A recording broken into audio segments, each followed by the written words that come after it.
Alright, World Storm Review. This is your amateur reviewer. Fresh take in the car review. Ezekiel, how y'all doing? Alright, so our take on today's review is Mission Impossible Dead Reckoning Part 1. Let's give you the ratings. All in all, 6 out of 10. 6 out of 10 is the action, because it is an action film. The action was good. All action films was short and sweet, to the point, meaning car chasing, sweet to the point, good. Shootout, small shootout, straight to the point, pretty good. Hand-to-hand combat, straight to the point, good. And any other suspense, action, chase a guy, chase a woman, multiple people fighting, action scene, sweet and good. Now, why a 6 out of 10? Tom Cruise, I'm glad he's finally doing his whole Part 1 finale for the Mission Impossible.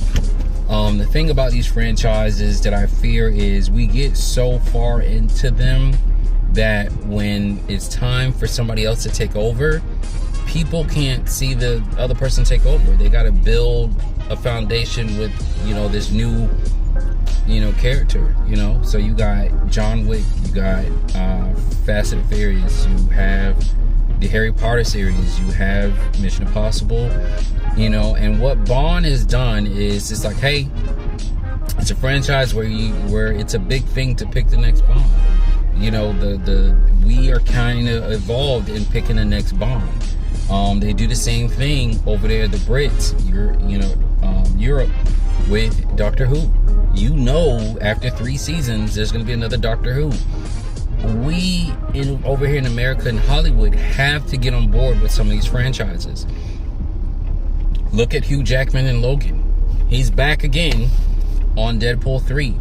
Now, if they bring him back for like a couple of scenes and then start introducing the next Wolverine in multiple realities in Deadpool, cool, perfect. I'm fine with that. But some of these stars, you gotta let them go. They aged out. Let them go. Get a new person in, like over there in Europe. So I'm very happy this is his last one. His last 2, hopefully. With all that being said, the plot centers around, let me just give you brief details, an AI that pretty much has gone rogue, and Tom Cruise is going out of his way wanting to destroy it, while the powers in the world want to control it. That's pretty much the premise. The plot is straightforward, I guess, just like Fast and Furious. There's no reason to go crazy. If they need to retcon something, they're gonna retcon something. And Tom Cruise did a little bit of a retcon, in my opinion. The bad guy, the villain, you've seen him before. I don't have his name off the top of my head right now, but last time I seen him was in Teen Titans Deathstroke. That guy. He's the villain in this. He's the face of the entity.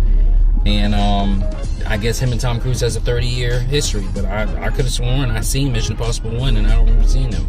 So why rewrite, retcon, add stuff there just for to build history? There's no point. Just give us a bad guy who's who just faithfully believes in this entity. You know what I'm saying? He could have been a green beret person who, I don't know, something. Like, there was no reason to have history. I felt like there was no point in the plot for that. Like, why?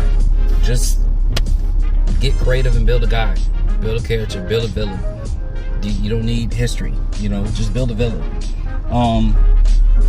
If they were saving money, I think this actor has done very well. I think the part that he played, honestly, wasn't enough. I've seen him act for years.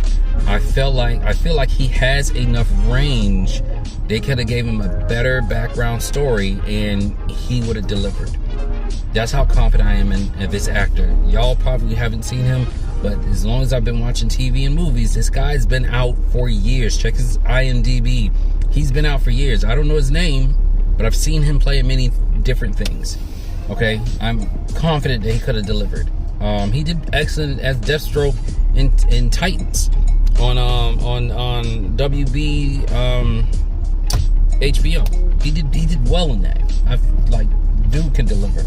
So I feel like the plot was just weak. It was weak. It was really.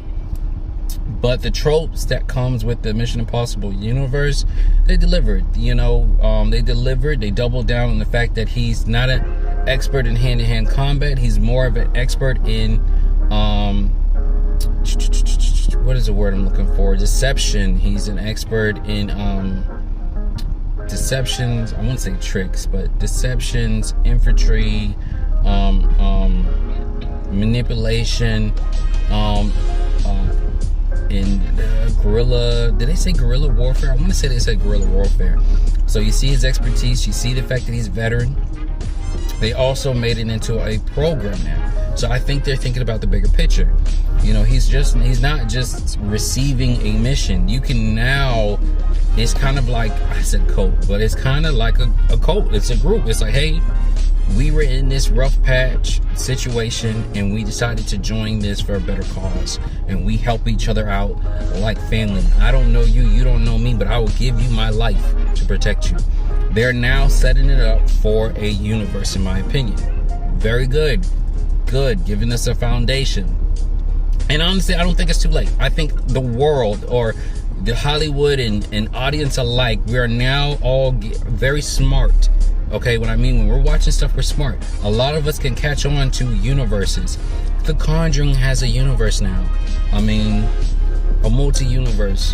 We all are smart as we're watching these shows. So I think writers need to deliver on that. Stop writing stuff lazily like they did back in the day, minus a couple of shows, and start writing with, okay, our audience is smarter.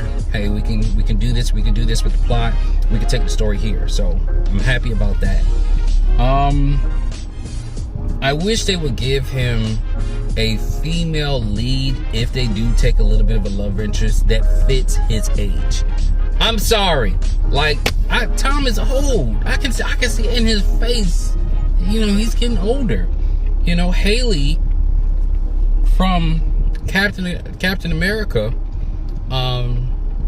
Miss Captain America, I can't remember her name on there, but Haley is young.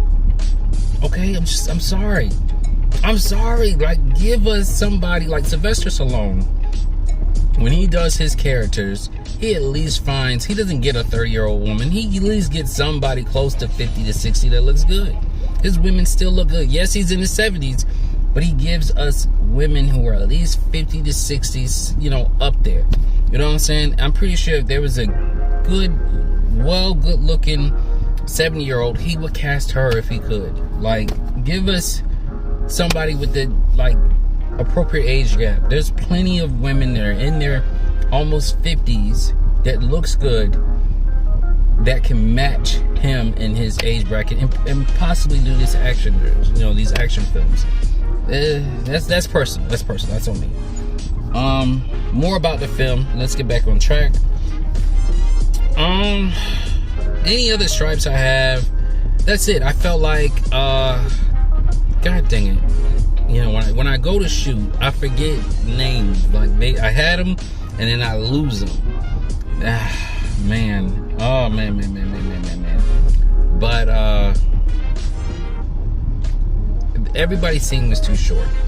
I felt like they cut the film down and they focused on Haley, they focused on Tom Cruise, and they focused on the villain, and that was it. Everybody, and it's a pretty decent cast. Everybody there had very small scenes and very small roles. Returning characters from other Mission Impossibles have very small characters, and they start killing people off. And I just recently saw Fast and Furious X, and they did the same thing. I said, why are you killing people off in part 1?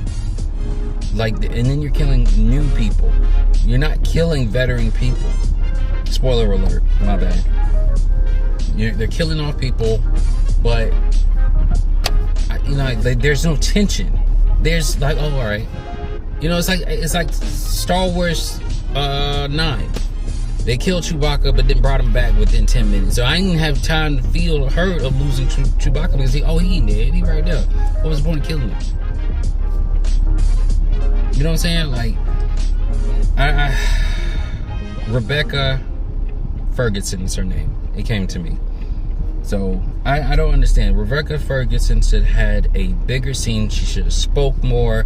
Why are you introducing these new characters? Why are you getting like? It's a little frustrating with the writing. So I guess my biggest stripe with Mission Impossible and Fast and Furious X is the writing. The writing is not, for these action films, there's like no effort. They just you know, like put a little bit more effort. Like if I had to rate this, writing is what brought it down, in my opinion, to 6. If it wasn't a action film and known to be an action film, this bad boy would have been a 4. But since it's known this is an action film, okay, so I brought it up to 6 because the action was fine. You know, I like the action. The premise could have been a little bit better, but that was fine. But the overall story was like lazy. Like really, bro, what you doing? Like, what's going on? You know, and I understand the writer is also the director and the executive producer of this film with Tom Cruise. Tom Cruise is now producing the whole thing. Before, it was J.J. Abrams' production team since Mission Impossible 3 with association with Tom Cruise. Tom Cruise, I'm assuming after Top Gun Maverick, got big bucks with that one.